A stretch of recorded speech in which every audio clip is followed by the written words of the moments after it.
Hey guys, what's going on? Nivens here. Time for your weekly rock wind-up, the final installment for the month of January, and starting it off with some rest in pieces. Of course, out to Pete Seeger, the acclaimed folk hero from back in the day. This guy basically inspired Bob Dylan and was sort of the Rage Against the Machine of his time in terms of his ability to speak out through song.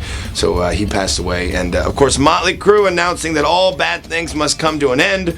They are going to cease as a band. In fact, they even signed a little letter saying that they'll never perform again once this tour happens. Of course, it's going to happen here in Kansas City in August at the Sprint Center. Tickets are available now at 989therock.com. And speaking of rest in peace, the Grammys might have snubbed you, Jeff Hanneman, but today being the mark of what would have been your 50th birthday, of course, we salute you. Grammys.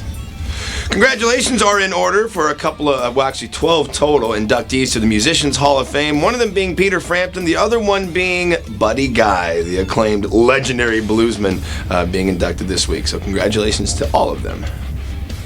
Some announcements this week on new music coming out. Matt Sorum, former drummer for everybody from Guns N' Roses, The Cult, as well as Velvet Revolver, going to be putting out a solo album, Stratosphere, underneath Matt Sorum's Fierce Joy. And Clutch, I love those guys from Clutch, man. They're going to partake in Record Store Day, one of the only man-made holidays that I truly get behind, on April 19th, and putting out a 7-inch single, Run, John Barleycorn Run. So if you're like me, I know we'll be out there come Record Store Day, again, on the 19th of April.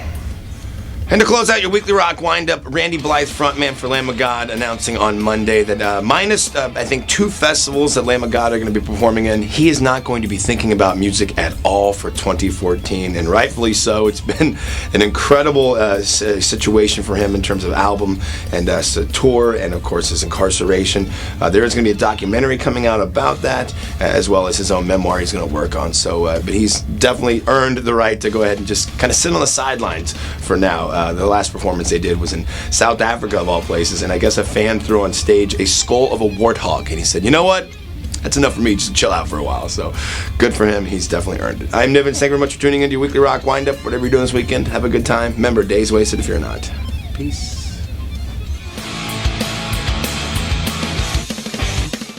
Warthog!